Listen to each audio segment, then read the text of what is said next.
Una niña temblorosa se arrodillaba sobre la tarima de subastas en la plaza polvorienta de Santa Rosa, sus manos pequeñas atadas con una soga áspera que le cortaba la piel. El sol de mediodía de 1887 caía implacable sobre su cabeza descubierta, quemando su piel pálida y haciendo que el sudor corriera por su rostro cubierto de tierra. La multitud de pueblerinos se congregaba alrededor, algunos con miradas de lástima, otros con ojos calculadores evaluando cuánto trabajo podrían exprimir de aquella criatura frágil. María, de apenas 12 años, mantenía la mirada fija en sus pies descalzos, incapaz de emitir sonido alguno para defenderse, condenada al silencio eterno por la naturaleza y ahora al servicio por las deudas de un padre que nunca regresó de las minas. El subastador, un hombre de rostro curtido y voz ronca por el tabaco barato, golpeaba su martillo contra la madera desgastada anunciando el inicio de la venta. Levantó a la niña por el brazo con brusquedad, exhibiéndola como si fuera ganado en el mercado mientras detallaba sus virtudes para el servicio doméstico, omitiendo convenientemente su incapacidad para hablar. Los murmullos recorrían la plaza mientras las esposas de los hacendados susurraban tras sus pañuelos, señalando lo flaca y débil que parecía, cuestionando si valdría siquiera el precio mínimo establecido para saldar la deuda familiar. El calor sofocante y la humillación pintaban manchas rojas en las mejillas de María, quien se esforzaba por contener las lágrimas que amenazaban con derramarse, sabiendo que mostrar debilidad solo empeoraría su situación. Don Sebastián Aguirre observaba la escena desde la sombra del portal de la cantina, su rostro parcialmente oculto bajo el ala de su sombrero desgastado. A sus 45 años, las arrugas alrededor de sus ojos hablaban de largas jornadas bajo el sol y noches de soledad en su rancho a las afueras del pueblo. Había venido a Santa Rosa para comprar provisiones, no para presenciar la venta de una niña huérfana, pero algo en la dignidad silenciosa de la pequeña le recordaba a su propia hija, aquella que la fiebre le arrebató 5 inviernos atrás junto con su esposa Isabel. El ranchero se acarició la barba entrecana mientras escuchaba las primeras ofertas, todas insultantemente bajas y acompañadas de comentarios sobre lo poco útil que sería una sirvienta muda. La subasta avanzaba con dolorosa lentitud bajo el calor abrasador del desierto, mientras el sudor empapaba la gastada camisa de María y el polvo se pegaba a su piel. El banquero del pueblo, don Francisco Montero, hizo una oferta con una sonrisa que no alcanzaba sus ojos, conocido por todos como un hombre que trataba a sus sirvientes poco mejor que a los animales. La niña se estremeció imperceptiblemente al escuchar su voz, reconociendo al hombre que había acosado a su madre con las deudas hasta el día de su muerte 6 meses atrás. Un silencio incómodo se extendió por la plaza cuando el subastador anunció que la oferta del banquero sería la definitiva si nadie más se pronunciaba, resignándose todos a que aquel destino cruel era lo mejor que podía esperar una huérfana muda. Sebastián dio un paso adelante, su voz grave rompiendo el silencio como un trueno inesperado en temporada seca. Ofreció el doble de lo que pedía Montero, provocando jadeos entre los presentes y una mirada de furia apenas contenida del banquero. La niña levantó la vista por primera vez, sus ojos oscuros encontrándose con los del ranchero, una mirada que mezclaba incredulidad y un destello de esperanza. El subastador, sorprendido por la inesperada oferta, preguntó si alguien daría más, pero incluso Montero sabía que no tenía sentido competir con semejante cantidad. Con un golpe final del martillo, María pasó a ser legalmente propiedad de don Sebastián Aguirre, para sorpresa y escándalo del pueblo entero. Las miradas de desaprobación siguieron al ranchero mientras pagaba la cantidad acordada al alguacil del pueblo, quien supervisaba la transacción para asegurar que las deudas quedaran saldadas. Los susurros no se hicieron esperar. Insinuaciones maliciosas sobre las verdaderas intenciones de un hombre solitario al comprar una niña.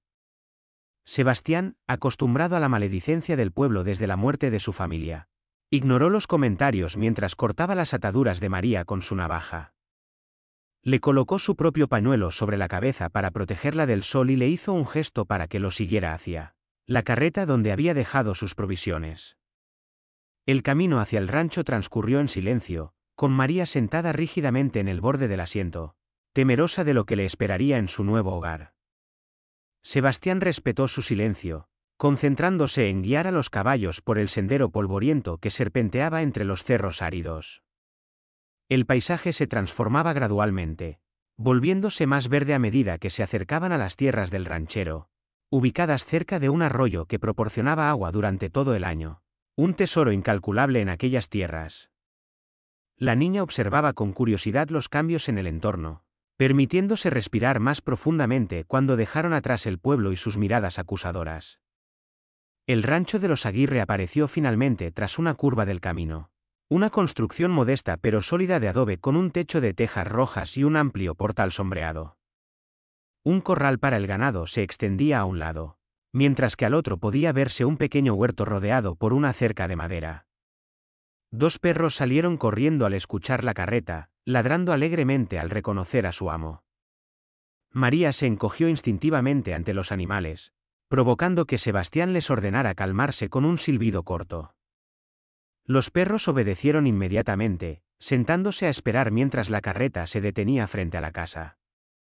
Sebastián descendió primero y ofreció su mano a la niña para ayudarla a bajar, un gesto que ella aceptó con timidez después de un momento de duda. El ranchero la condujo al interior de la casa, mostrándole las diferentes habitaciones con gestos y palabras simples, consciente de que aunque no pudiera hablar, podía escuchar y entender perfectamente. La cocina amplia con su fogón de leña, la sala modesta con dos mecedoras frente a la chimenea, su propio dormitorio al final del pasillo y, finalmente, una pequeña habitación que había permanecido cerrada durante años. Sebastián abrió la puerta con cierta solemnidad, revelando un espacio que claramente había pertenecido a una niña, con una cama sencilla cubierta por una colcha de retazos coloridos y una pequeña cómoda de madera tallada. Los ojos de María se abrieron con sorpresa al comprender que aquel sería su cuarto, no el establo o el suelo de la cocina como había temido. Sebastián explicó con voz contenida que había sido la habitación de su hija Lucía, y que ahora sería suya si así lo deseaba. La niña asintió lentamente, sus ojos recorriendo cada detalle de aquel espacio que ofrecía más comodidades de las que jamás había conocido en la pequeña choza donde vivía con su madre enferma.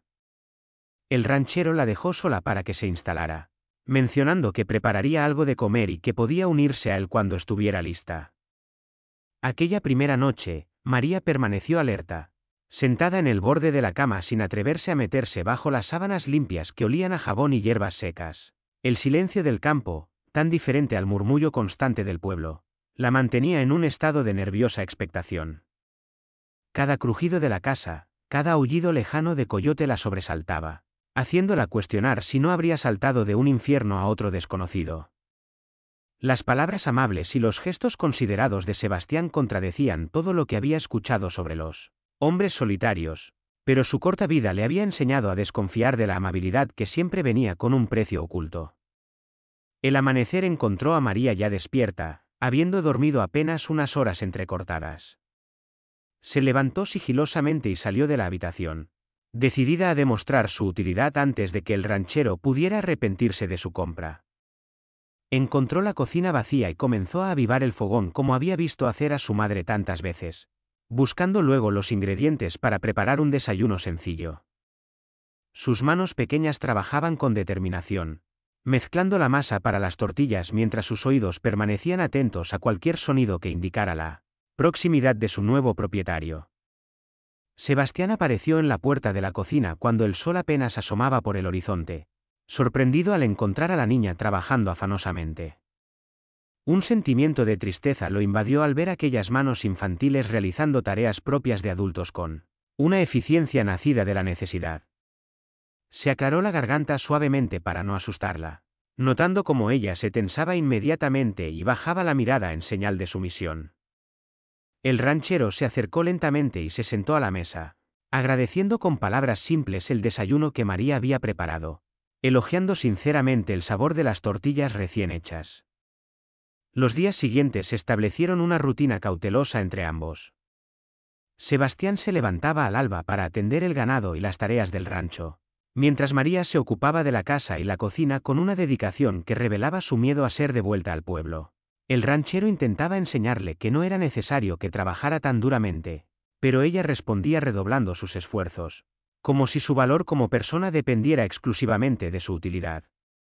Las noches transcurrían en un silencio incómodo, con breves intercambios donde Sebastián relataba historias del rancho mientras la niña escuchaba atentamente, respondiendo ocasionalmente con gestos o expresiones que el hombre aprendía gradualmente a interpretar. La primera vez que Sebastián vio sonreír a María fue casi un mes después de su llegada al rancho. Había regresado de revisar el ganado en los pastos lejanos trayendo consigo un pequeño conejo silvestre que había encontrado abandonado. El animalito, apenas más grande que su palma, temblaba asustado entre sus manos callosas. La expresión de la niña al verlo se transformó por completo, iluminándose con una alegría pura que revelaba a la niña que era bajo las capas de miedo y desconfianza. El ranchero le ofreció el conejo y ella lo tomó con infinito cuidado, acunándolo contra su pecho mientras una sonrisa tímida se dibujaba en sus labios resecos. Aquel conejo, al que María llamó Luna en sus pensamientos por la mancha blanca en forma de media luna en su frente, se convirtió en el primer puente entre dos almas heridas. Sebastián construyó una pequeña jaula que colocaron en la habitación de la niña, pero el animalito pasaba más tiempo en los brazos de su cuidadora que en su encierro. La responsabilidad de cuidar a otro ser vivo devolvió a María un sentido de propósito más allá de la mera supervivencia, y Sebastián notaba cómo sus hombros se relajaban gradualmente y sus ojos perdían parte de aquel miedo constante que los habitaba. Con la llegada del otoño, el rancho se preparaba para los meses más fríos. Sebastián enseñaba a María las tareas necesarias para el cambio de estación, desde la conservación de alimentos hasta la reparación de cercas dañadas por las ocasionales tormentas. La niña aprendía con una rapidez que sorprendía al ranchero, observando atentamente cada movimiento antes de intentar replicarlo con precisión. Sus manos, aunque pequeñas, se volvían más seguras y hábiles con cada día que pasaba, y la desconfianza inicial daba paso lentamente a un entendimiento silencioso entre ambos. El primer gran desafío a esta frágil paz llegó con la visita inesperada del padre Miguel, el sacerdote de Santa Rosa, quien apareció en el rancho un domingo de octubre montado en su mula vieja. El religioso había escuchado los rumores sobre la niña muda viviendo a solas con el ranchero viudo, y su expresión severa dejaba clara su desaprobación ante lo que consideraba una situación impropia. Sebastián lo recibió en el portal con cortesía tensa, consciente de la influencia que el cura tenía sobre la opinión del pueblo. María se mantuvo oculta en la cocina, temblando ante la posibilidad de ser devuelta al pueblo o, peor aún, enviada al orfanato de la capital del que tantas historias terribles había escuchado. La conversación entre los hombres se desarrolló en el portal, con voces lo suficientemente altas para que la niña pudiera escuchar fragmentos desde su escondite. El padre Miguel hablaba de pecado y apariencias, de la necesidad de mantener el orden moral y de cómo las buenas intenciones no eran suficientes para justificar que una niña viviera bajo el mismo techo que un hombre sin parentesco ni supervisión adecuada. Sebastián respondía con creciente irritación, defendiendo su derecho a ofrecer un hogar a una huérfana sin tener que dar explicaciones a nadie, menos aún a un pueblo que había estado dispuesto a vender a la niña al mejor postor sin importarle su bienestar. El sacerdote, viendo que sus argumentos morales no surtían efecto, cambió de estrategia y mencionó la posibilidad de formalizar la situación mediante una adopción legal, un proceso que requeriría la aprobación del juez del distrito y, por supuesto, el respaldo del párroco local. Sebastián captó la implicación inmediatamente, comprendiendo que el cura estaba sugiriendo veladamente que su apoyo podría obtenerse a cambio de una generosa donación para las reparaciones de la iglesia. El ranchero, tragándose su orgullo, accedió a considerar la adopción y a contribuir con la iglesia, priorizando la seguridad de María por encima de sus principios. Cuando el padre Miguel finalmente se marchó, prometiendo regresar con los documentos necesarios, Sebastián encontró a María acurrucada en un rincón de la cocina, sus ojos llenos de lágrimas contenidas y su cuerpo rígido por el miedo. Con gestos torpes pero sinceros, el ranchero intentó explicarle que nadie la apartaría de su lado, que haría lo necesario para protegerla. Aquella noche, por primera vez desde su llegada al rancho, la niña se permitió llorar abiertamente, liberando parte del terror acumulado durante meses de incertidumbre. Sebastián permaneció a su lado, ofreciendo su presencia silenciosa como único consuelo posible. Los rumores sobre la visita del padre Miguel no tardaron en extenderse por Santa Rosa, avivando las habladurías sobre el ranchero y la huérfana muda. Don Francisco Montero, el banquero que había intentado comprar a María en la subasta, vio en esta situación una oportunidad para vengarse de la humillación sufrida. Comenzó a sembrar dudas sobre las verdaderas intenciones de Sebastián, insinuando que el rancho de los Aguirre, con su valioso acceso permanente al agua, sería una adquisición perfecta para los nuevos proyectos de expansión que planeaba junto con inversionistas de la capital. Ajenos a estas maquinaciones, Sebastián y María continuaban adaptándose a su vida compartida en el rancho. Con la adopción como posibilidad concreta, el ranchero decidió que era momento de enseñar a la niña a leer y escribir, habilidades que le darían una voz que la naturaleza le había negado. Cada noche, después de la cena, extendía sobre la mesa de la cocina los viejos libros que habían pertenecido a su esposa Isabel, quien había sido maestra antes de casarse. María absorbía las lecciones con avidez, comprendiendo instintivamente que las letras le ofrecían un poder que jamás había soñado poseer. La primera vez que María escribió su nombre completo, María Elena Vargas, en una pizarra pequeña que Sebastián había conseguido en su último viaje al pueblo, ambos lo celebraron como un triunfo extraordinario. El ranchero aplaudió con entusiasmo genuino mientras la niña sostenía la pizarra con orgullo, una sonrisa amplia iluminando su rostro generalmente serio. Aquella noche, Sebastián añadió a sus oraciones silenciosas un agradecimiento especial por la presencia de María en su vida, reconociendo que al intentar salvarla, había encontrado también una razón para seguir adelante después de tantos años de mera supervivencia. El invierno llegó con vientos helados que silbaban entre las grietas de las paredes de adobe, trayendo consigo los primeros desafíos serios para el rancho. Una tormenta particularmente violenta provocó que parte del techo del establo se derrumbara, asustando al ganado y causando que varios animales escaparan en medio de la confusión. Sebastián pasó días enteros buscando a las reses perdidas, regresando al anochecer empapado y exhausto, para encontrar siempre a María esperándolo con comida caliente y el fuego de la chimenea encendido. La niña asumió responsabilidades adicionales durante aquellos días difíciles, demostrando una madurez que iba más allá de sus años. Fue durante esa temporada de pruebas cuando el vínculo entre ambos se fortaleció verdaderamente, transformándose de una relación basada en la necesidad mutua a una fundada en el respeto y el afecto genuino. María ya no trabajaba por miedo sino por un sentido de pertenencia al rancho y a la vida que estaban construyendo juntos. Sebastián, por su parte, redescubría la alegría de compartir conocimientos y responsabilidades, encontrando en la niña no solo una ayudante sino una compañera que daba sentido a sus esfuerzos diarios. La mañana en que don Francisco Montero apareció en el rancho acompañado por el alguacil del pueblo, el invierno comenzaba a ceder paso a los primeros indicios de primavera. Sebastián se encontraba reparando una cerca cuando los vio acercarse a caballo, y un presentimiento oscuro se instaló en su pecho. Llamó a María, quien estaba alimentando a las gallinas, indicándole con gestos que entrara a la casa y permaneciera allí. La niña obedeció de inmediato, reconociendo al banquero incluso a la distancia, aquel hombre cuya mirada codiciosa había sido la última imagen antes de que Sebastián la rescatara en la plaza. Montero desmontó con la arrogancia de quien se sabe respaldado por la ley, sosteniendo en su mano un documento que agitaba como una bandera de victoria. El alguacil, un hombre de expresión incómoda que claramente preferiría estar en cualquier otro lugar, se mantuvo algunos pasos por detrás. El banquero anunció sin preámbulos que había presentado una denuncia formal contra Sebastián por apropiación indebida de un menor sin los permisos legales correspondientes. Una acusación que podría costarle no solo a la niña sino también su libertad y posiblemente el rancho para cubrir las multas asociadas. Sebastián escuchó la acusación con el rostro impasible que había perfeccionado a lo largo de años de adversidades, aunque por dentro la rabia y el miedo se mezclaban en un torbellino que amenazaba con hacerle perder el control.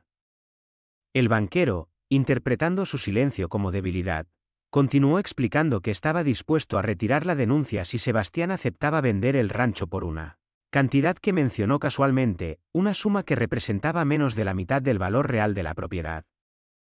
La verdadera intención detrás de toda la maniobra quedaba así al descubierto, revelando que María era solo una excusa para apoderarse de las tierras y el agua que tanto codiciaba. El ranchero respondió con calma estudiada que necesitaría tiempo para considerar la oferta, consciente de que una negativa inmediata solo empeoraría la situación. El alguacil, mostrando un atisbo de decencia, sugirió que tendrían una semana para presentarse ante el juez en el pueblo vecino, donde se decidiría la custodia de la niña. Montero accedió a regañadientes, no sin antes advertir que cualquier intento de huir con la menor solo confirmaría su culpabilidad y resultaría en consecuencias aún más severas.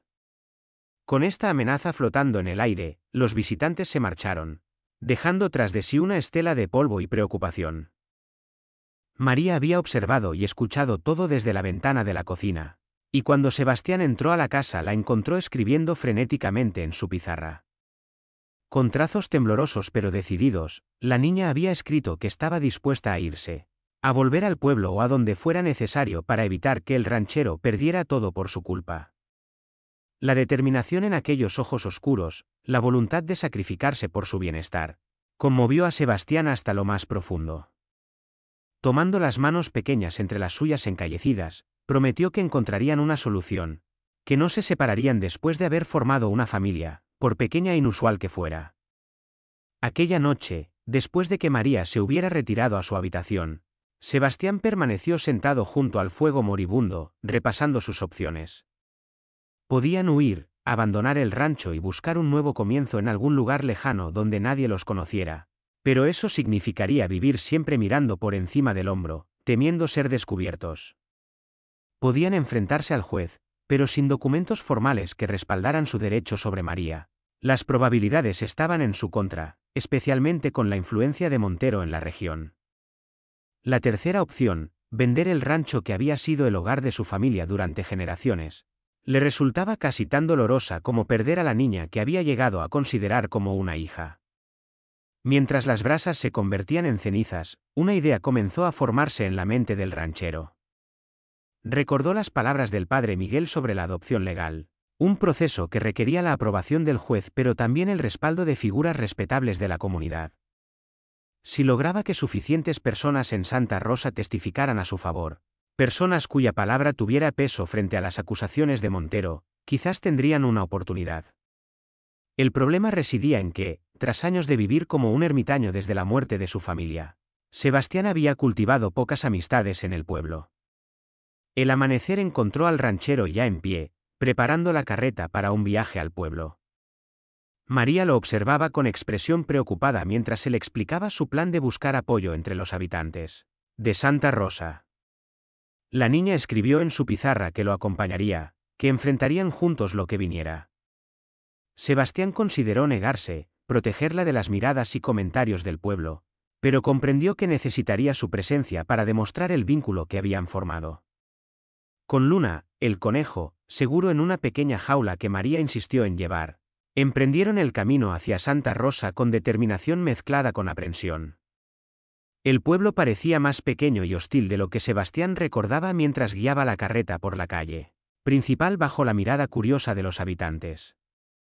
Su primera parada fue la tienda de don Tomás, el comerciante que les vendía provisiones y que siempre había sido correcto en sus tratos.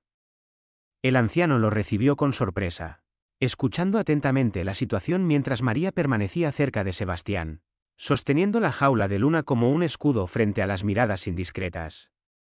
Don Tomás, rascándose la barba canosa, admitió que había escuchado los rumores sobre la denuncia de Montero, pero se mostró reacio a involucrarse directamente, temeroso de las represalias del banquero que podían afectar su negocio.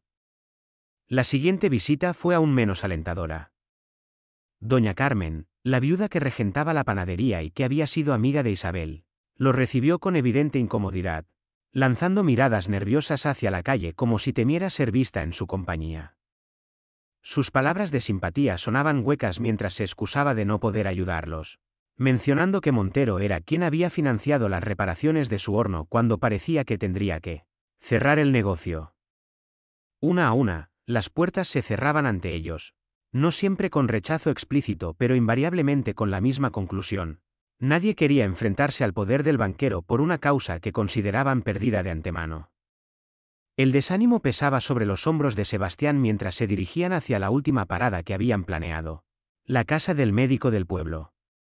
El doctor Jiménez, un hombre de ciencia formado en la capital que había regresado a su pueblo natal por motivos que nunca compartía, era conocido por su carácter independiente y su disposición a tratar a todos los pacientes sin importar su posición social. María nunca lo había visto personalmente, pero había escuchado a su madre hablar de él con respeto, describiéndolo como uno de los pocos hombres verdaderamente justos en Santa Rosa. Para sorpresa de ambos, el doctor los recibió con genuina cordialidad, invitándolos a entrar a su modesta consulta sin mostrar la reticencia que habían encontrado en los demás. Escuchó la historia completa sin interrupciones, observando con interés profesional y humano la interacción entre Sebastián y María, la forma en que la niña se comunicaba mediante gestos y escritura y cómo el ranchero parecía entenderla casi instintivamente.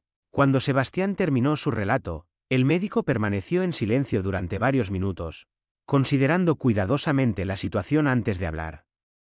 Con voz pausada pero firme, el doctor Jiménez explicó que había tratado a la madre de María durante su enfermedad terminal y que conocía bien las circunstancias de la niña. Mencionó que había estado presente en la subasta, observando desde lejos, y que había sentido alivio cuando Sebastián intervino para evitar que cayera en manos de Montero. Lo más sorprendente para el ranchero fue escuchar que el médico había visitado discretamente el rancho en 2 ocasiones durante los primeros meses, manteniéndose a distancia pero lo suficientemente cerca para asegurarse de que la niña estuviera bien tratada. Aquella vigilancia, lejos de ofender a Sebastián, le pareció una muestra de preocupación genuina que agradecía profundamente. El doctor ofreció no solo testificar a favor de Sebastián ante el juez, sino también usar su influencia para convencer a otros en el pueblo. Como médico respetado, su palabra tenía peso incluso frente a las presiones de Montero, y además contaba con documentos sobre la condición de María y las circunstancias de la muerte de su madre que podrían ser relevantes para el caso. Por primera vez desde la visita del banquero, una chispa de esperanza se encendió en el corazón del ranchero. María, percibiendo este cambio en el ánimo de Sebastián, se permitió una pequeña sonrisa mientras acariciaba a Luna a través de los barrotes de la jaula. Los días siguientes fueron una vorágine de actividad en el rancho. Sebastián, siguiendo el consejo del doctor, comenzó a preparar documentos que demostraran su capacidad para cuidar adecuadamente de María. Inventarios de provisiones, registros de las mejoras realizadas en la habitación de la niña, incluso un diario de sus progresos con la lectura y escritura. María, por su parte, trabajaba en su propia contribución, escribiendo laboriosamente su historia y lo que el rancho significaba para ella, llenando páginas con una caligrafía cada vez más segura que revelaba no solo sus habilidades crecientes sino también la profundidad de sus sentimientos. Mientras tanto, el doctor Jiménez cumplía su promesa en el pueblo, hablando con aquellos que podrían influir en la decisión del juez. Su estrategia no se basaba en atacar directamente a Montero, consciente de que eso solo generaría resistencia, sino en recordar a los habitantes de Santa Rosa quién había sido Sebastián antes de retirarse del mundo tras su tragedia personal. El médico relataba historias que muchos habían olvidado o elegido ignorar, como cuando el ranchero había abierto sus tierras durante la sequía del 79 para que los pequeños ganaderos pudieran dar de beber a sus animales, o cómo había contribuido anónimamente a reconstruir la escuela después del incendio del 82. La víspera de la audiencia con el juez, una comitiva inesperada llegó al rancho cuando el sol comenzaba a ponerse. El doctor Jiménez encabezaba el grupo, acompañado por don Tomás, cuya conciencia aparentemente había pesado más que su miedo a Montero, y por otras 3 personas que Sebastián reconoció como vecinos del pueblo con quienes había tenido escaso contacto en los últimos años. María observaba desde la ventana con asombro mientras los visitantes desmontaban y se dirigían hacia la casa, cargando pequeños paquetes y cestas que sugerían que no venían con las manos vacías. La cocina del rancho, generalmente tranquila excepto por los sonidos ocasionales de la preparación de alimentos, se llenó esa noche de voces y risas contenidas. Los visitantes habían traído comida y bebida para compartir, pero más importante aún, habían traído su disposición a testificar en favor de Sebastián y María ante el juez.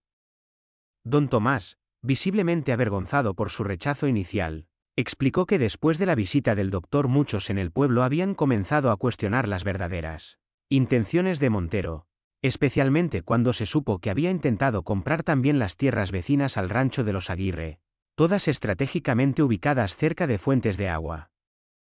La conversación fluyó con creciente calidez mientras los visitantes interactuaban con María, mostrando genuino interés en sus progresos con la escritura y respondiendo con naturalidad a su forma de comunicación. La niña, inicialmente tímida ante tantas personas desconocidas, Se fue relajando gradualmente al percibir la ausencia de juicio o lástima en sus miradas. Cuando mostró a Luna, su conejo, las exclamaciones de admiración fueron sinceras, especialmente cuando demostró los trucos simples que había enseñado al animalito durante los largos meses de invierno. Por primera vez, María experimentaba la sensación de ser aceptada por su personalidad y no definida exclusivamente por su incapacidad para hablar. Sebastián observaba la escena con una mezcla de gratitud y asombro, reconociendo que este apoyo inesperado representaba mucho más que una simple ventaja para la audiencia del día siguiente. Significaba la posibilidad de reintegrarse a la comunidad que había abandonado en su dolor, de ofrecer a María no solo un hogar seguro sino también la oportunidad de formar parte de algo más grande que ellos dos. Cuando los visitantes finalmente se marcharon, prometiendo encontrarse con ellos en el juzgado del pueblo vecino, el ranchero sintió que un peso se aligeraba en su corazón, aunque la batalla decisiva aún estaba por librarse. La mañana de la audiencia amaneció clara y fresca, con un cielo despejado que parecía un buen augurio después de semanas de nubes y lloviznas intermitentes. Sebastián y María se prepararon con especial cuidado, vistiendo las mejores ropas que poseían, modestas pero limpias y dignamente presentables. El ranchero había pasado parte de la noche repasando lo que diría ante el juez, las palabras con las que defendería su derecho a cuidar de la niña que el destino había puesto en su camino. María, por su parte, llevaba consigo el cuaderno donde había plasmado su historia, un testimonio silencioso pero elocuente de la vida que habían construido juntos. El juzgado del pueblo vecino era un edificio de piedra gris que intentaba proyectar una solemnidad oficial en medio de la sencillez rural. Cuando Sebastián y María llegaron, encontraron que varios habitantes de Santa Rosa ya esperaban en el exterior, incluyendo al doctor Jiménez y a los visitantes de la noche anterior. También estaba Montero, flanqueado por dos hombres de aspecto severo que el ranchero no reconoció, probablemente abogados traídos de la capital para reforzar su posición. El banquero los miró con una sonrisa despectiva, claramente confiado en su capacidad para manipular el sistema a su favor como había hecho tantas veces en el pasado. La sala de audiencias era austera, con bancos de madera desgastada para los asistentes y un estrado elevado donde el juez, un hombre de edad avanzada con expresión impenetrable, presidía los procedimientos. Sebastián y María tomaron asiento en el lado izquierdo, mientras Montero y sus acompañantes ocupaban el derecho. Gradualmente, la sala se fue llenando con habitantes de Santa Rosa, muchos más de los que el ranchero había esperado ver, algunos conocidos y otros que apenas recordaba de sus escasas visitas al pueblo en los últimos años. El juez Mendoza abrió la sesión con formalidad seca, explicando que debían determinar la custodia legal de la menor María Elena Vargas, huérfana de padre y madre, actualmente bajo el cuidado de facto de don Sebastián Aguirre. La acusación presentada por don Francisco Montero alegaba apropiación indebida de un menor sin los permisos correspondientes, con la solicitud explícita de que la niña fuera removida de la custodia del ranchero y asignada temporalmente al orfanato estatal mientras se determinaba un hogar adecuado para ella. Sebastián apretó inconscientemente el puño al escuchar esta última parte, reconociendo la estrategia de Montero para separar a María de su protección y así tener el campo libre para presionarlo respecto al rancho. Montero fue el primero en hablar, presentando su caso con la falsa preocupación de quien solo busca el bienestar de una niña vulnerable. Habló de la impropiedad de que una menor viviera a solas con un hombre sin parentesco, de los rumores sobre el estado mental inestable de Sebastián tras la pérdida de su familia, de la necesidad de educación formal que la niña no podía recibir en el aislamiento del rancho. Sus palabras, cuidadosamente seleccionadas para pintar un cuadro de negligencia y potencial peligro, provocaron murmullos entre algunos asistentes, aunque otros mantuvieron expresiones escépticas que sugerían que no estaban comprando fácilmente su versión. Cuando llegó el turno de Sebastián, el ranchero se levantó con la dignidad tranquila que lo caracterizaba. Comenzó relatando el día de la subasta, describiendo las condiciones en que había encontrado a María y cómo había decidido intervenir no por impulso, sino por convicción moral. Habló del tiempo compartido en el rancho, de los progresos de la niña con la lectura y escritura, de la comunidad pequeña pero creciente que habían formado con las visitas ocasionales de vecinos y amigos. Su voz, generalmente reservada, adquirió una intensidad conmovedora cuando describió cómo María había traído nuevamente propósito y alegría a su vida después de años de soledad. El punto culminante llegó cuando Sebastián, en un gesto que sorprendió incluso a María, anunció formalmente su intención de adoptar legalmente a la niña, ofreciendo su nombre y su herencia a quien ya consideraba su hija en todos los aspectos que importaban. Esta declaración provocó un silencio profundo en la sala, seguido por un murmullo de aprobación que pareció desconcertar momentáneamente a Montero y sus abogados. El juez, manteniendo su expresión neutral, preguntó si la menor tenía alguna forma de expresar su opinión sobre el asunto, reconociendo su derecho a ser escuchada a pesar de su incapacidad para hablar. María avanzó entonces hacia el estrado con pasos pequeños pero decididos, sosteniendo su cuaderno contra el pecho como si fuera un escudo y una espada al mismo tiempo. El juez, mostrando una amabilidad inesperada, se inclinó ligeramente para estar más a su nivel mientras ella abría el cuaderno y comenzaba a mostrar las páginas donde había escrito su historia. Una asistente del juzgado fue designada para leer en voz alta lo que la niña había plasmado con tanto esfuerzo, palabras simples pero poderosas que describían su vida antes y después de la llegada de Sebastián, el miedo transformado en seguridad, la soledad en compañía, la desesperanza en futuro. Las palabras de María, leídas con voz clara por la asistente, resonaron en la sala con una autenticidad que ningún argumento legal podía igualar. Describían el rancho no como un lugar de aislamiento sino como un hogar donde había aprendido a confiar nuevamente, donde su silencio no era tratado como una deficiencia sino como una forma diferente de comunicación. La última página contenía un dibujo simple pero conmovedor, dos figuras tomadas de la mano frente a una casa con humo saliendo de la chimenea, un sol brillante en lo alto y la palabra familia escrita con letras cuidadosas en la parte inferior. Después de la presentación de María, los testigos comenzaron a pasar uno a uno. El doctor Jiménez habló con la autoridad de su profesión sobre el bienestar físico y emocional de la niña, presentando documentos médicos que mostraban su mejora en peso y salud general desde que vivía en el rancho. Don Tomás y otros comerciantes testificaron sobre las compras regulares de Sebastián, siempre incluyendo elementos para el cuidado y educación de María que demostraban su compromiso con su bienestar. Incluso doña Carmen, la panadera que inicialmente había rechazado ayudarlos, apareció sorpresivamente para hablar de cómo había visto a la niña transformarse de una criatura asustada en la subasta a una joven con confianza creciente durante sus recientes visitas al pueblo. Montero, visiblemente irritado por el giro de los acontecimientos, intentó desacreditar a los testigos sugiriendo que habían sido manipulados o sobornados. Sus abogados presentaron argumentos técnicos sobre procedimientos legales y requisitos formales para la adopción, intentando desviar la atención del aspecto humano del caso hacia cuestiones burocráticas donde tendrían ventaja. Sin embargo, incluso ellos parecían conscientes de que la marea de opinión en la sala se había vuelto decididamente contra su cliente, especialmente cuando uno de los ancianos del pueblo se levantó espontáneamente para recordar cómo el padre de Sebastián había ayudado a muchas familias durante la gran sequía, sugiriendo que tal decencia no desaparecía en una generación. El juez Mendoza, después de escuchar todos los testimonios, anunció que se retiraría a deliberar su decisión.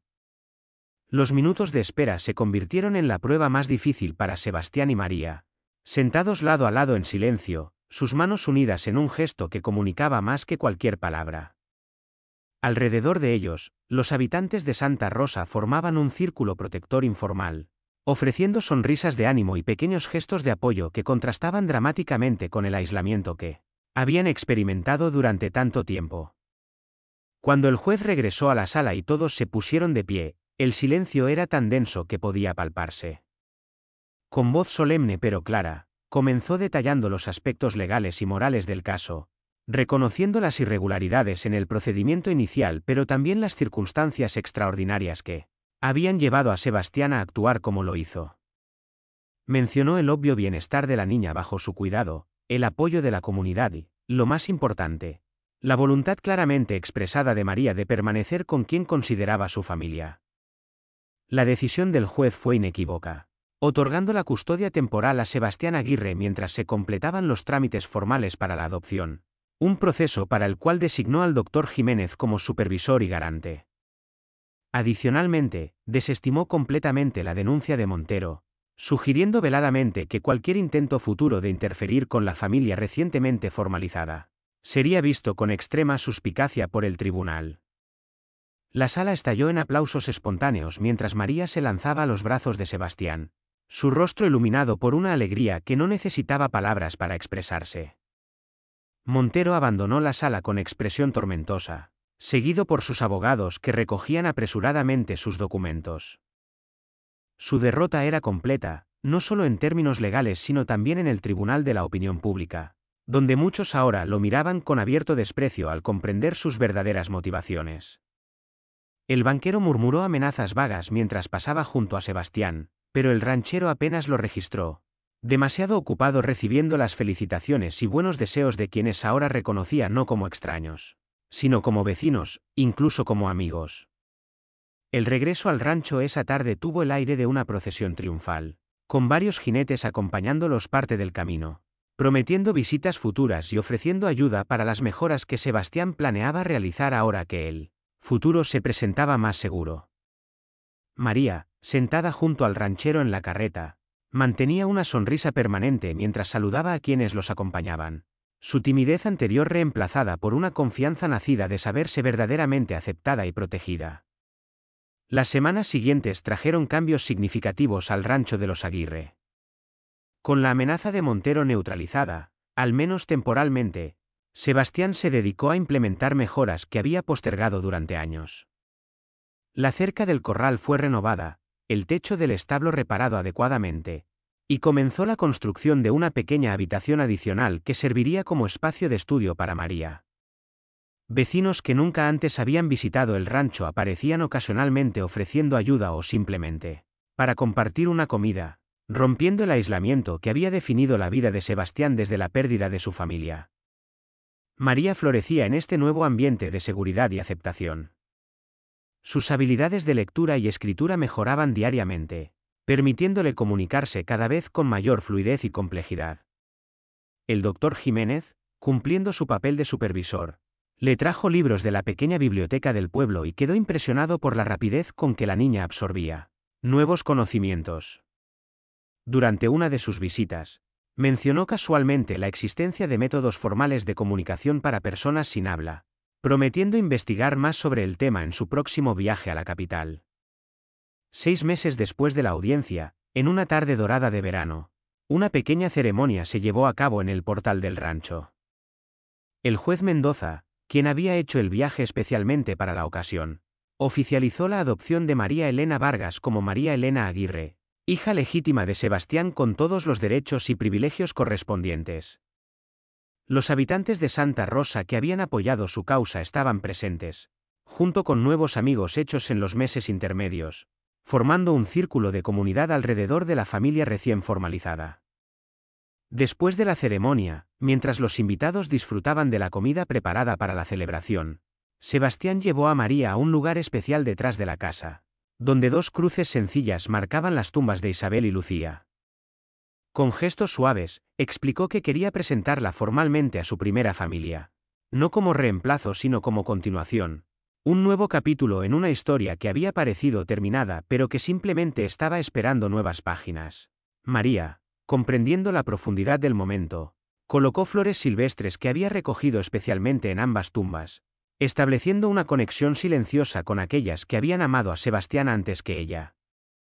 Los años pasaron con la inevitabilidad de las estaciones, trayendo cambios graduales pero significativos tanto al rancho como a sus habitantes. María creció convirtiéndose en una joven capaz y segura de sí misma, dominando no solo la lectura y escritura sino también el lenguaje de señas que el doctor Jiménez había introducido en la región después de su investigación. Con el tiempo, comenzó a enseñar este lenguaje a otros niños con dificultades similares, transformando su propia limitación en un don que podía compartir con quienes lo necesitaban. Sebastián, cuyo cabello se volvía cada vez más blanco con el paso de los años, observaba con orgullo silencioso el desarrollo de su hija adoptiva y la transformación del rancho en un lugar de encuentro y aprendizaje. La reputación de María como maestra para niños con necesidades especiales se extendió gradualmente más allá de Santa Rosa, atrayendo familias de pueblos vecinos que buscaban esperanza para sus hijos diferentes. El ranchero adaptó parte de las construcciones para acomodar estas visitas, construyendo eventualmente una pequeña escuela donde María pudiera trabajar con mayor comodidad. Don Francisco Montero nunca renunció completamente a sus ambiciones respecto a las tierras de los Aguirre, pero sus esfuerzos se vieron consistentemente frustrados por la creciente estima que la comunidad sentía hacia la familia y su trabajo. Con el tiempo, incluso él tuvo que reconocer, aunque nunca públicamente, que el valor que María había añadido a la región superaba cualquier beneficio que hubiera podido obtener de sus planes originales. Cuando finalmente dejó Santa Rosa para instalarse definitivamente en la capital, pocos lamentaron su partida y muchos celebraron discretamente el final de su influencia opresiva. En el 20º aniversario de la llegada de María al rancho, una celebración especial reunió a prácticamente todo el pueblo de Santa Rosa y representantes de comunidades vecinas, bajo el portal ampliado de la casa principal, decorado con flores y farolillos para la ocasión. Sebastián, ya en sus 60, observaba con emoción apenas contenida cómo su hija, ahora una mujer de 32 años, recibía un reconocimiento formal por su labor educativa. El alcalde, en un discurso conmovedor, describió cómo la niña muda que una vez estuvo a punto de ser vendida como sirvienta se había convertido en una luz de esperanza para familias enteras, demostrando que las limitaciones solo existen cuando permitimos que definan nuestras posibilidades. María, de pie junto a su padre adoptivo, sostenía en sus manos un cuaderno desgastado, aquel mismo donde había escrito su historia tantos años atrás. Con gestos fluidos que muchos en la audiencia ahora podían entender, expresó su gratitud hacia Sebastián y hacia la comunidad que eventualmente los había acogido a ambos. Una joven asistente traducía sus señas para quienes aún no las comprendían, pero la emoción en su rostro y la dignidad en su postura comunicaban más que cualquier palabra podría haber hecho. Cuando la celebración finalmente terminó y los últimos invitados se marcharon, padre e hija permanecieron sentados en las mecedoras del portal, contemplando las estrellas como habían hecho tantas noches a lo largo de los años. El rancho dormía a su alrededor, un testimonio vivo de cómo un acto de compasión podía transformarse en un legado duradero que trascendía a sus creadores originales. Sebastián, tomando la mano de María entre las suyas ahora arrugadas por el tiempo y el trabajo, reflexionó en silencio sobre el extraño y maravilloso camino que los había unido, como el rescate de una niña abandonada había resultado ser también su propia salvación. En los archivos del juzgado del distrito, guardados cuidadosamente entre documentos legales y registros oficiales, permanece la transcripción de aquella audiencia decisiva donde un ranchero solitario luchó por el derecho a formar una familia con una niña sin voz. Ocasionalmente, historiadores locales o estudiantes de derecho desempolvan estos documentos, fascinados por la historia de Sebastián y María Aguirre, encontrando en ella un recordatorio de cómo las verdaderas familias no siempre se forman por sangre sino por elección, compromiso y amor incondicional.